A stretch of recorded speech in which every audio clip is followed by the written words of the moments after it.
time for Licking on Lending. Welcome, everybody. Good to have you with us.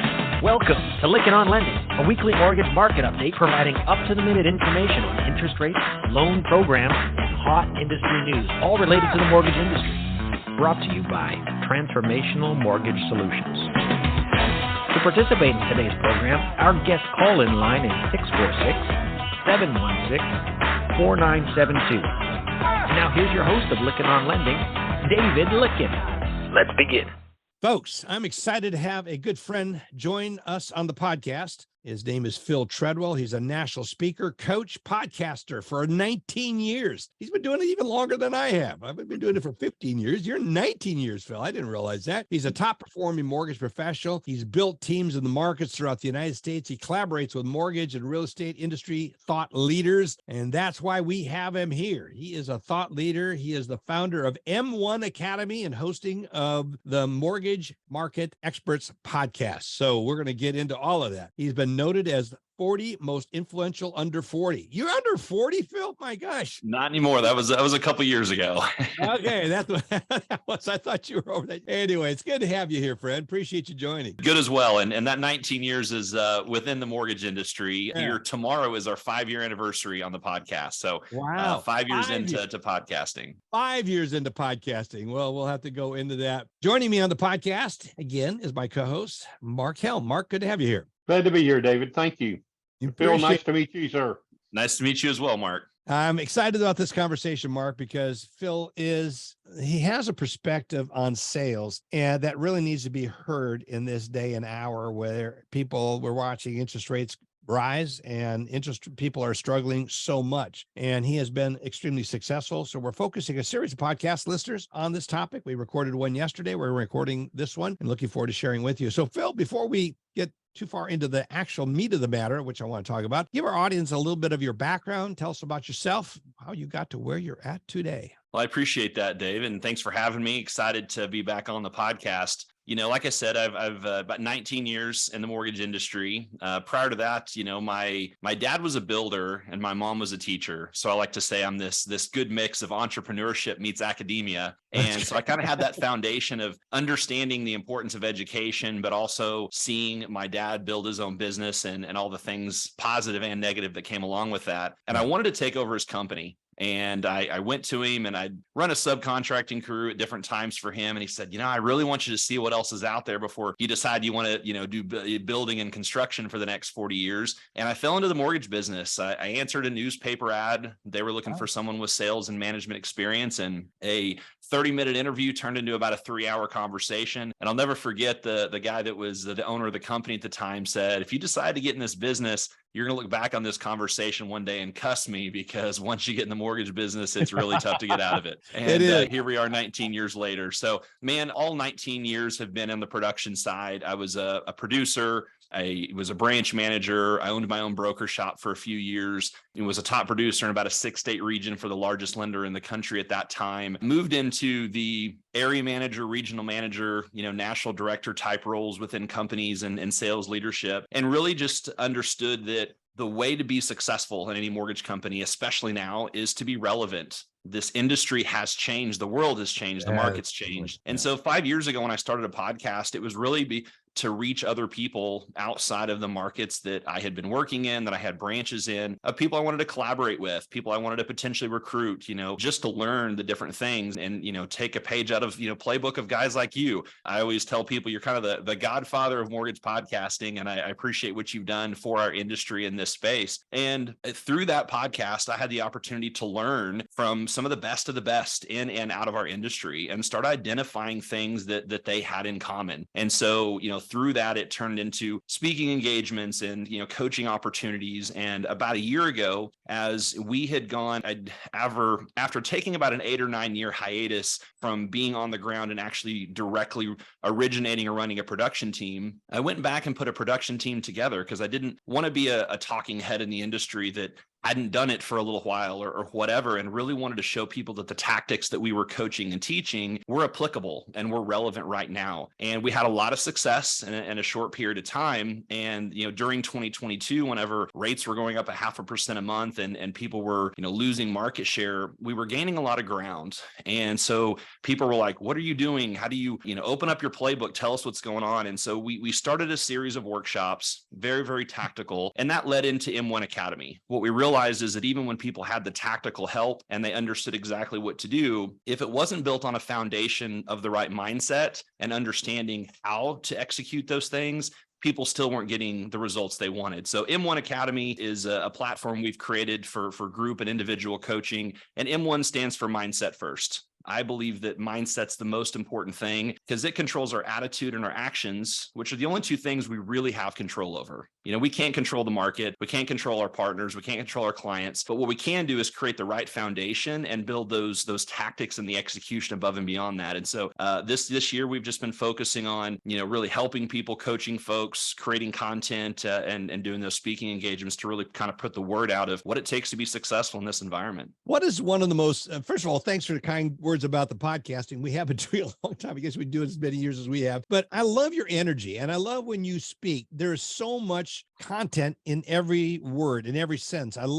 There's some people you listen to them talk and you go like, gosh, where's the point? You seem to be delivering points constantly. So your ability to communicate is really excellent, Phil. So it's not surprising that you are having the impact and will be so successful with M1 Academy. What is one of the most common things that successful or uncommon people have in common that I guess I'm looking at the question that was written here. I think I'm messing that one up. No, you have it exactly right. One of the things we realized is there's a book that I'm finishing of what the uncommon have in common. Good. And really highly successful uncommon people have a lot of things in common. So to your question, what is the one thing that I think all of them really have in common?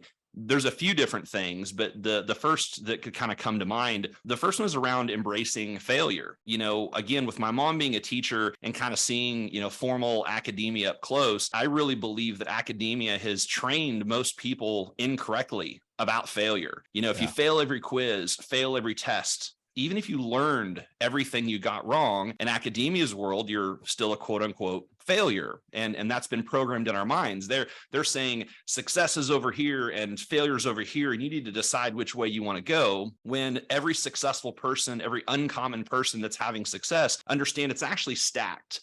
You have to go through failure to get to success. Because what happens is every time you fail, you have an opportunity to learn something. I let everyone know taking action is always the most important thing. It's always the thing that you need to do, because there's never a situation where doing nothing is better than doing something, even if you fail. Because if you do nothing, nothing happens.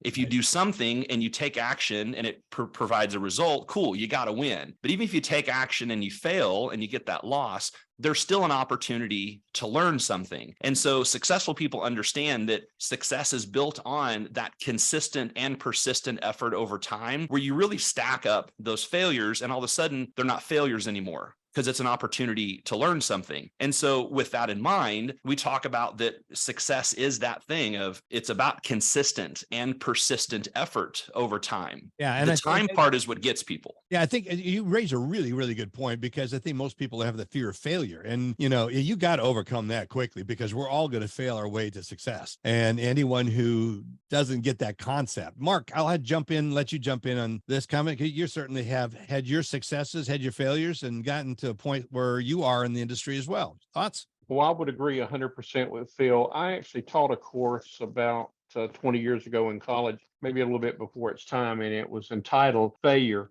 the Building Blocks to Success. And Phil has nailed it. If you learn from your failures and you build upon them, you're going to be successful. And what happens too many times, obviously, the failure really just sends people off on a tangent and they get depressed and they don't follow through on things. But Phil, it sounds like you're on target, on track, and I'm going to see great things out of you. I know that for sure. Well, I appreciate that. And there's another part of this. Even people that say, I'm not afraid of failure, I embrace failure, I would challenge that may be true, but you're afraid of people seeing you fail, right? We're all okay with taking that loss, taking that L when it's behind closed doors.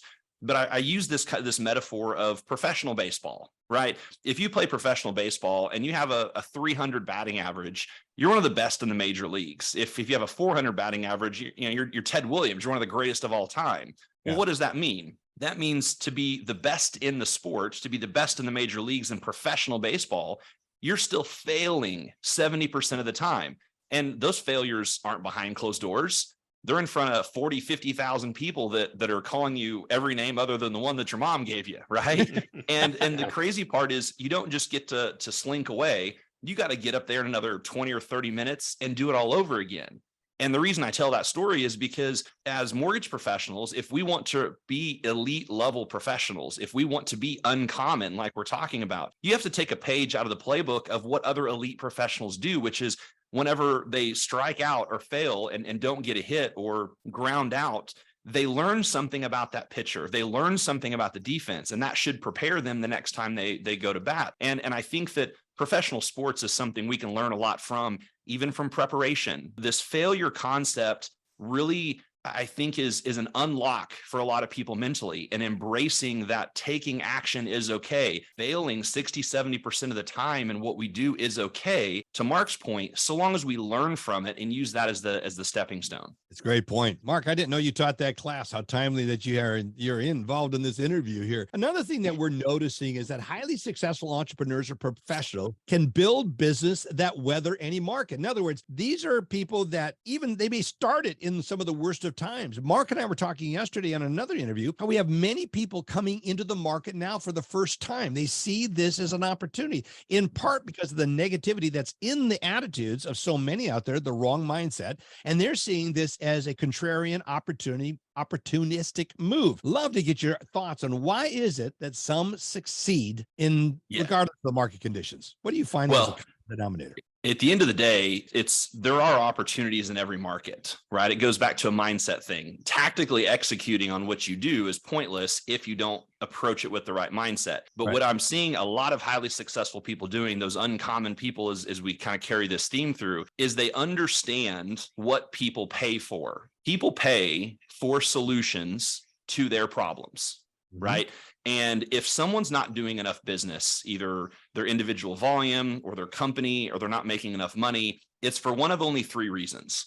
And the first reason is they're simply not solving enough people's problems. They're just not taking enough action. The second is they're not clear about the problem that they solve, whether that's they don't fully know what problem they solve, or they're not articulating that to their intended audience very well. And then the third is people may not believe that they can solve that problem, which is the content that they're putting out, the stories that they're telling, the way that they're showing, here's how we solve these problems, isn't landing with their audience.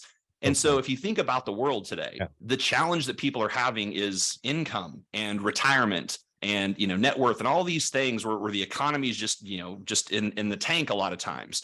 Mortgage and real estate is uniquely positioned to solve those problems for people. Instead of going out there and just talking about home ownership, we need to be talking about what people really care about and understanding their why. Everyone wants to own a home. Everyone would like to invest in real estate, but we spend so much time talking about the features that we fail to articulate the benefit to them. No one cares about a feature. No one cares about a loan program. What we've got to do a better job of is showing people how this thing that we offer benefits them, how it solves a problem for them. I think if someone's passionate about what they do, maybe they work for a nonprofit, maybe they just don't have a great retirement plan. They need some type of mechanism to build wealth for retirement. Real estate is the most approachable way for the average person to be able to do that. Or maybe they don't want to do their job anymore. They want to sell everything and live in a VW bus or an RV and travel the world.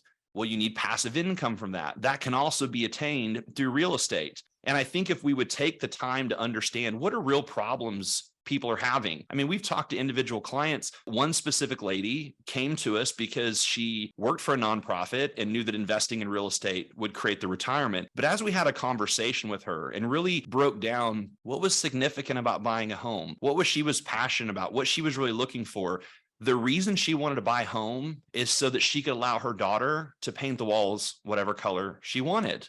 In rentals, she couldn't do that. She couldn't paint the walls, or if she could, She only stayed there for a year or two. So she came to talk about investment real estate, but her real passion and what she wanted to do was be able to allow her child to have the room that she wanted, right? As guys, sometimes we want to go in the backyard and kick a rock and be like, that's my rock. There's some underlying visceral things that come with people home really ownership. want.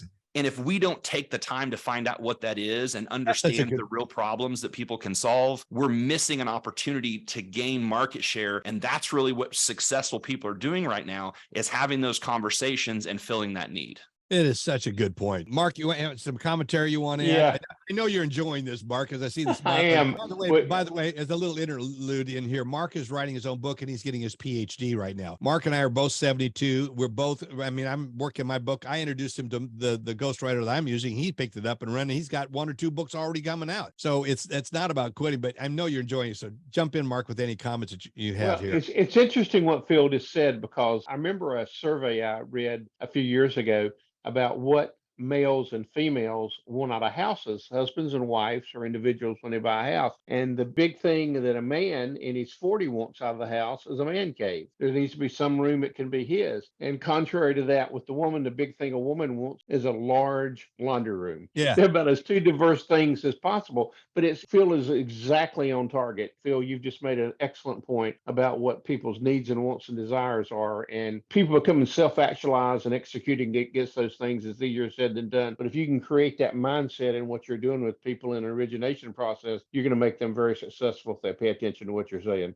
I appreciate that. Yeah, I think there's some things that really go into finding what the person's needs are, which really gets into the next question. What are some practical things that people can do to start getting more results in their life and business? First of all, I think you touched on one, that is find out what is it that the person you're interacting with is wanting. What are their goals? Understanding them. What are some other things? And just to kind of build on that, we're talking about having a real conversation with people during that client consult. We all know that people are going to ask about fees and interest rates and the process and qualifying. Before we do that, we need to just kind of stop the conversation, be like, we're going to get all of those questions answered for you. But I just want to say, I'm excited that you're in the home buying journey. I'm just excited you're on this path. What's significant about that? Sharing their excitement, join and partner with. Absolutely. This is supposed to be fun. Yeah. And the world has created that buying a home, getting a mortgage is this really cumbersome process. And we all know that there is a degree of that. But the more that we can have a real conversation about that want, that need, their why, so to speak, 2 things are going to happen. 1, you're going to create a stickier borrower. You're now building a relationship with someone.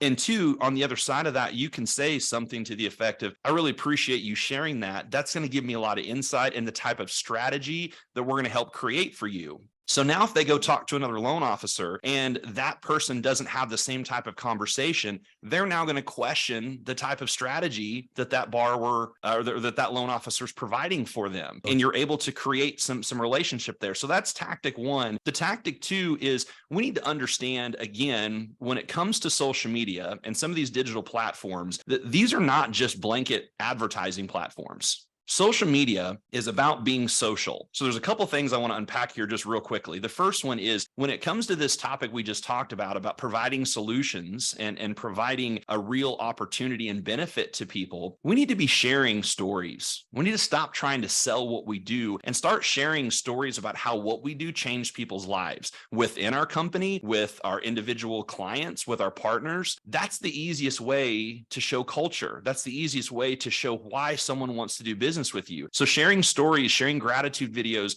just simply documenting what the positive sides of our business are is an incredible way to engage in content. And I talked to, I'm sure you guys know Dennis Yu with Blitz Metrics. He's one of the most talented digital marketers on the planet. He talks about that across all social media platforms, the number 1 engaged type of content are gratitude videos where people are thankful for someone or they're thankful for something with them. And that's what we all want to see, first of all, because the media and all the news is typically always negative. But the other side of it is gratitude portrays abundance. It's very hard for someone to be grateful when they're lacking in something. So gratitude videos portrays abundance, and abundance is a direct step right next to being successful. So you're drawing people to, you're portraying success simply by being grateful, by showing gratitude, by sharing these stories about how people's lives are changed and how people's problems get solved. The second thing we need to understand is you need to engage with other people's content. If you want to create more leads, if you want your team to create more leads,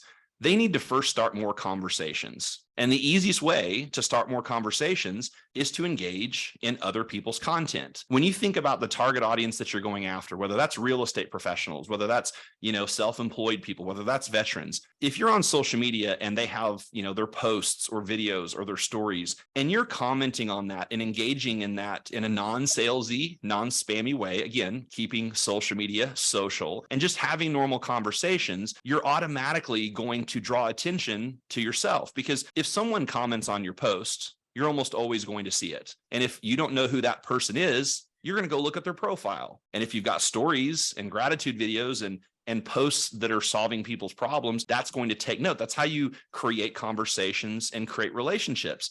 And the other thing to remember about this social media conversation and portraying this value is a personal brand isn't about a shtick. It isn't about a logo. It's about being a person. A good friend of mine, super talented marketer and social media strategist, Chelsea Pites, has a line that says, "There's magic in the mundane." And really all that means is that the things that we think that people don't care about us, that don't care about seeing in our life, are the exact things that are going to create relationships with people. I'm not saying you have to take a picture of your food everywhere you go. I'm not saying that, you have to document every single thing, but talk about your hobbies. Show yourself taking your dog on a walk. Document your life and let people create some human connection. We're naturally drawn to people that are like us, that we have things in common with. And a side note on that, Rory Vaden and AJ Vaden, who created the Brand Builders Group. Builders Group helped Ed Milet and Lewis Howes, John Gordon, some really, really high level, successful brands. They commissioned a study with a bunch of PhDs around personal brands. And one of the things they found was that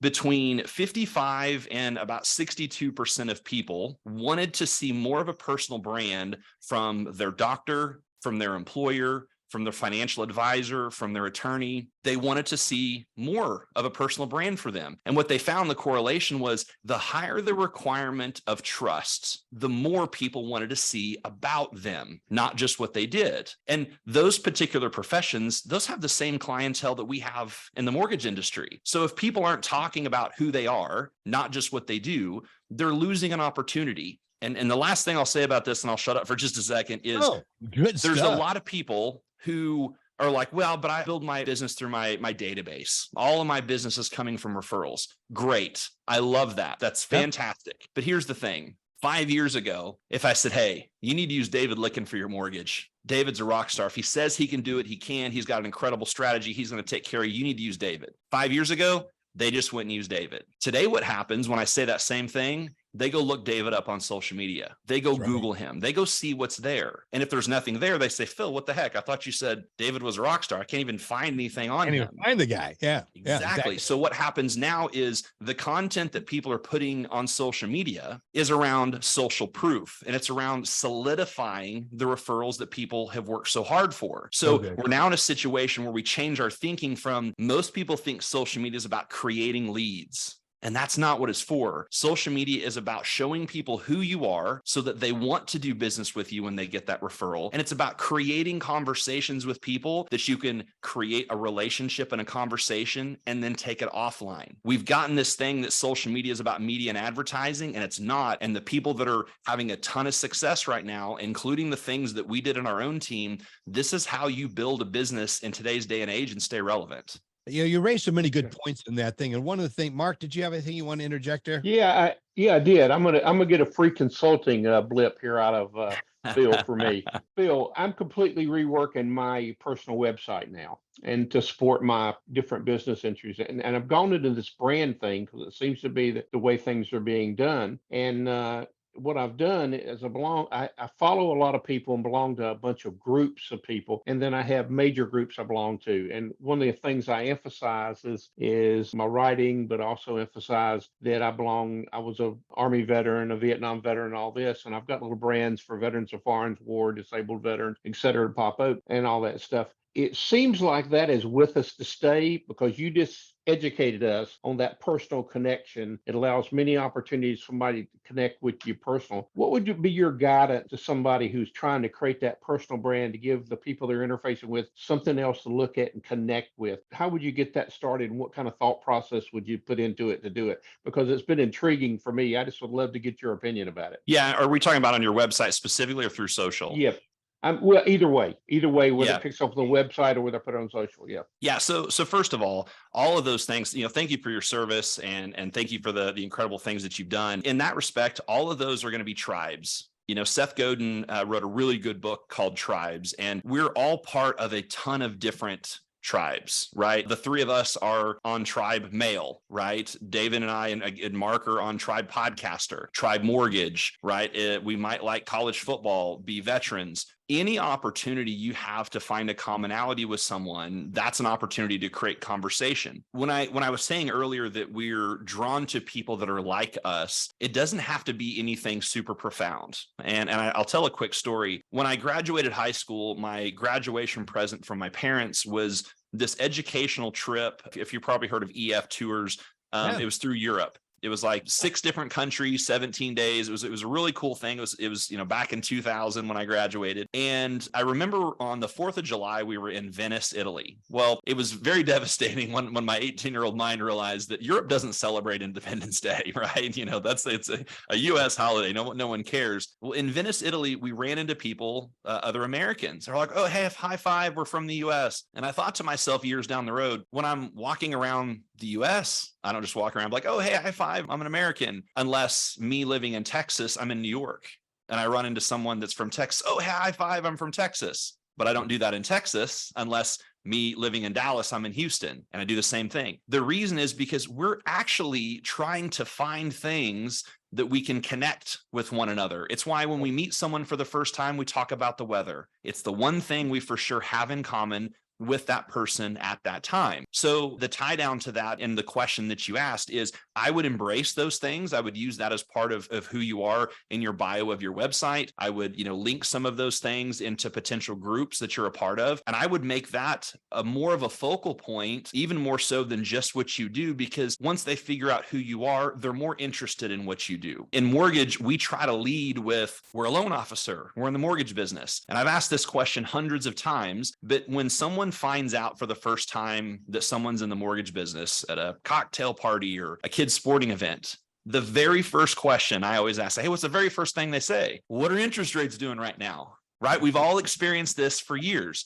That's our fault as an industry. We've not given them anything else to talk about, or we've not articulated any other value than interest rates. So whenever we had our team, we created some scripts around that. When someone said, what do you do? We said, we have a mortgage practice that helps people build real estate wealth. We were your BREW team. And BREW was an acronym for Build Real Estate Wealth. And so people are like, interesting, how do you guys do that? And we had a couple sentence script for that. This is about creating connection and around changing the narrative to solve people's problems. Nobody, at that same cocktail party, if you just said, oh, I'm in the mortgage business, and they ask what rates are, they're like, well, they're changing. They're then going to lie to you about a, 2.17485 rate that they, claim to have. And you just say, hey, good job. And, cheers. But the whole point is, if we had given them something better to talk about, or if it led with, we were a veteran, if we led with, we went to school or we had a specific sports team, that conversation is going to take different life, and it's going to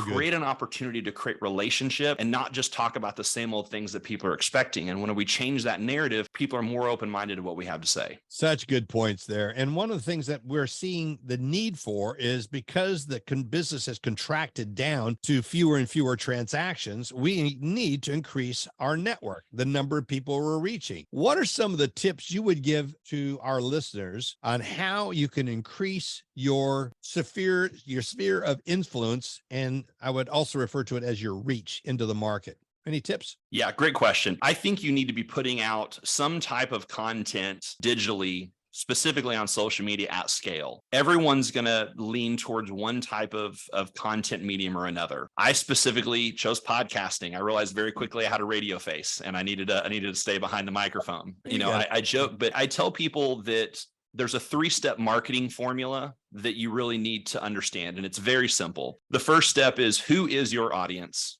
Who's your target market? Who are you trying to reach? That's step number 1. Step number 2 goes back to that. What problem are you solving for them? What value do you want to provide? What message do you want to give them? And then the third step is, what's the most effective medium or the most effective place for you to deliver that solution and value to that audience? For me in particular, when I started the podcast, my audience was mortgage professionals. I wanted to add value to their business because I wanted to network with them, collaborate with them, potentially recruit them. And I didn't know a lot of busy mortgage professionals that were watching a lot of YouTube videos, that were spending a lot of time on long form content. But with podcasting, they could have it on the background at the office. They could do it in the car. They could do it at the gym. And I felt like that was the most effective to portray my message to that audience. A lot of times we spend time saying, I want to start a YouTube channel because that looks cool, or I'm going to start a blog. Well, there's 2 pieces to it. Number 1, is that going to reach your intended audience? Your audience may not read blogs. They may watch short form content like TikTok and Reels. So that's step number 1 is understanding that marketing formula. And then 2, what is something that you enjoy enough that you're going to stay consistent with it? I think it's Lewis Howes that said, if you want to start a podcast, you need to ask yourself if you're willing to do it every week for 2 years, because if you're not, don't even start. Right, David, podcasting is not a 3-month, hey, let's go do that for a short period of time. It's a long-term endeavor. Same way with any other type of content. I just put out a video out yesterday. I don't care what type of sales tactic or marketing tactic that someone wants to use, but most people don't give it enough time. They put out a couple of videos and ask why the phone's not ringing. Well, when I got started, I was handing out black and white flyers at real estate offices 9 hours a day. And it was 2.5 weeks before I got my first actual conversation with a realtor. We just need to find something that we enjoy doing enough that we'll stay consistent with it every day. And you're going to reach more people, right? It's just a little bit every day, that consistency and that persistence over time. So the short answer is to get more reach. Put out more content somewhere. Do you like Facebook? Do you like LinkedIn? Do you like YouTube? Do you like TikTok, Instagram? It doesn't matter. Go find a place where you can share about who you are and what you do and put it out at scale, and people will reach. And I think the one thing you touched on is commenting on what someone has said. I mean, it's a realtor in the area. Someone's closing on a transaction. If they're posting, you should be commenting. And if you're not known by them, they're going to do the research. Who is this guy that's putting in this positive comment? Is this someone I want to be associated with? And that's how you build that relationship. Great point. What do leaders need to be doing today, Phil, in this market environment to help their people succeed? It's so much about leadership. How can leaders help their people succeed? Yeah, that's a great question. And what I will say, and I know that you have a lot of executives, a lot of leadership, a lot of C-suite that listen to this podcast. And I want them to hear me right now when I say a company's brand is important, but it's not as important as the individual brand of the loan officer or of that production team. And I have a lot of companies.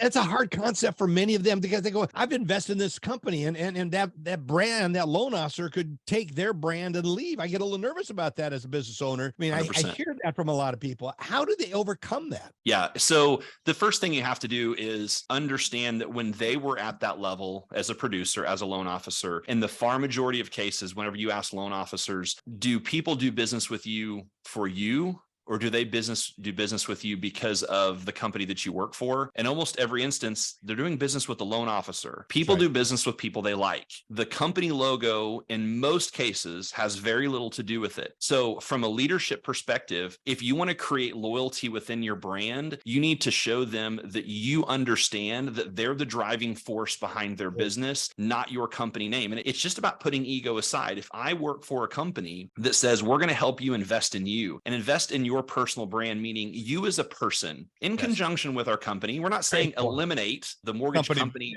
title from it. We're just saying we're going to invest in you. And we understand that in your local community, if you're known, if you're a local celebrity, if you're the go-to expert and advisor, that's going to drive your business. And that's good for all of us. I'm going to be very loyal to that company because they understand the bigger picture. Where we create the disloyalty is, I use the metaphor of a cat, right? When a cat jumps in your lap, right? It only jumps in your lap because it wants to. And then you can pet the cat. And the more you want the cat to stay when it wants to get up, the more you try to hold it, the more it wants to run away. That's what's kind of happening with loan officers right now. We're not understanding that the tables have kind of turned a little bit, where the production is being done through really good individuals in the community that are creating the relationships with clients and referral partners. And you can create a corporate and loan officer or team partnership by doing what's best for both sides, a true collaboration and partnership. And so I say that knowing that there's some people that are like, nah, it just doesn't make sense in my mind. I'm the one spending the money. I'm the one to agreed. They're the ones that are going out representing you doing business. That company will get the credit that they need if you help empower them to do business, again, in a relevant way today. This is not the same market it was 2 years ago, let alone 5 or 10 years ago. I think that's such a great point. Using the cat metaphor again, I heard one guy say, if the cat doesn't like the way you're petting the cat, let the cat turn around. I think we need to turn around how we're interacting with loan officers and look at it differently. I mean, Zig Ziglar, said many, many years, how to be successful is help someone else achieve what they want. I mean, those are some really good principles. Like coming back to the reach, though, how important is it in this market to be increasing your reach out to people? How important is that? I say effective marketing is the balance of trust and attention. Effective marketing is a balance of trust and attention. It's not enough to have both. I can get a lot of attention. I could go light myself on fire and put it on TikTok and get all kinds of reach. But that doesn't mean that I've created any trust that people want to do business with me. The challenge is we have a lot of phenomenal companies out there and practitioners that are capped in the amount of business they can do because people don't know who they are. You have to have a balance of trust and attention. How do you do that? You put out content that's relevant to people. I'll give you one last example. David, you're in the state of Texas, and Mark, are you in Texas, Mark? Yes, sir. Okay, so all three of us are familiar with the phrase, the godforsaken DMV. Okay. That's not what it says on the sign, but that's a real thing, right? You go at 5 o'clock in the morning, you wait 3 hours for them to bring you a time to come back a few hours later to stay. It's a whole ordeal. When people are in that environment, no one that's at the DMV that's trying to escape and they open up their phone to go on social media, not one person saying, man, I hope a loan officer gives me the definition of amortization. Man, I hope someone gives me how much production they did last month. No, they're not. They're paying their time, right? We pay for solutions to our problems. They're paying their time for something that solves their problem, which is helping them escape, be entertained, be informed. If you want to get people's eyes on who you are and what you do, give them a reason to. Remember that there's magic in the mundane. Talk about who you are. Those quirky little things will create a huge tribe. We don't need a ton of people. We need some of the right people. And so it's not about going viral. It's not about having tens of thousands of people reach. It's about really identifying what is our unique value offer. And it doesn't mean we need to figure out something that we can do that no one else can do. It's about finding something that we do in a unique way. We're the uniqueness in it. How do we leverage something? How do we talk about a benefit and solve a problem uniquely? And that opens up the door to solving all kinds of problems, but you become memorable. They remember you because of that one thing. You've become a specialist. It doesn't keep you like people here niching down and like, oh, I don't just want to do that niche. With your brew team, we talked about short-term rentals, long-term rentals, DSCR loans. We talked about investment properties, and 80% of our production was primary residence. It just allows you to be memorable. And that's how you get reach, is by differentiating yourself, creating something unique. And part of the most unique thing we have is us. Stop just talking about 2-1 buy downs. Stop talking about your TBD underwrites. Start talking about you and start talking about how those products you have solve a problem for people. Great point. Any commentary, Mark? Yeah, one quick commentary. I think the talking about creating the trust is one of the most important things I've seen that is really reactive in society. And you brought it home with this because one example I was thinking about that somebody said it was very important. You know the restaurant Cracker Barrel, obviously. Well, Cracker Barrel, from the time you get your check at your table, you go out the front door, there's all kind of million things you can look at. But sometimes you think, God, somebody could just walk out of the store and not even go to the cashier because they get distracted and they go by. I talked to some leadership in Cracker Barrel a few years ago, and they said, that's not what it's about, Mark. It's about trust. We give the company the bill. They go to the restroom or walk through the store and look at products and all, and we trust them that they'll go pay the ticket. And the guy gave me a number, and it just blew me away. It's such a minuscule amount of people walk the checks there compared to other restaurants and environments, because they implemented a trust factor with the customer by saying, here, go look at our stuff, and we trust you to pay the bill when you go out the door.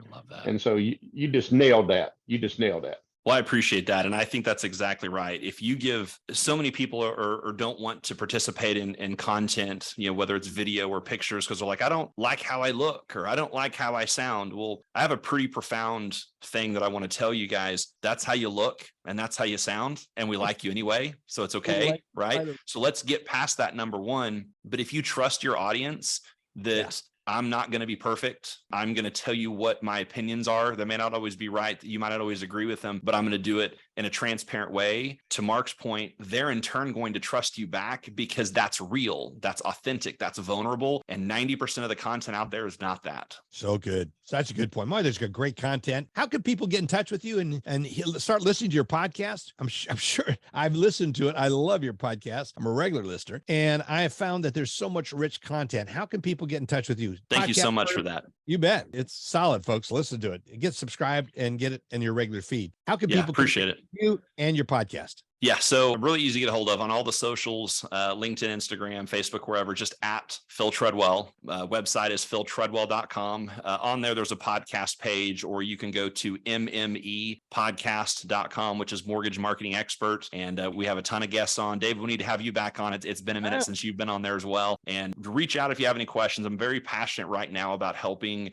companies and teams become very relevant in this market. This isn't a down market. This isn't a bad market. This is a market full of opportunities. And all you got to be is the one who identifies that and shows up in a unique way, and it'll happen. It'll happen. Great perspective. Yes, I'd love to get back on your podcast. I'm so grateful you took time to join us here. Thank you, Phil. Appreciate you. Be sure to say hi to your wife, Stacy. If anyone questions Phil's ability to sell, meet his wife, Stacy. He married up. She is something special. I always tease you about Definitely that. Outkicked my coverage on that one. You did. She is just an awesome person. What a great team you'd make as well. When you talk about partnering, there's not a better partnership than having a great spouse, and you nailed it on that one as well. Appreciate you, friend. Thank you so much for being here. Have a great week, and may this interview go viral. You've been listening to Lykken on Lending, a weekly mortgage market update with your host David Lykken of Transformational Mortgage Solutions. Join us next week, and thanks for listening.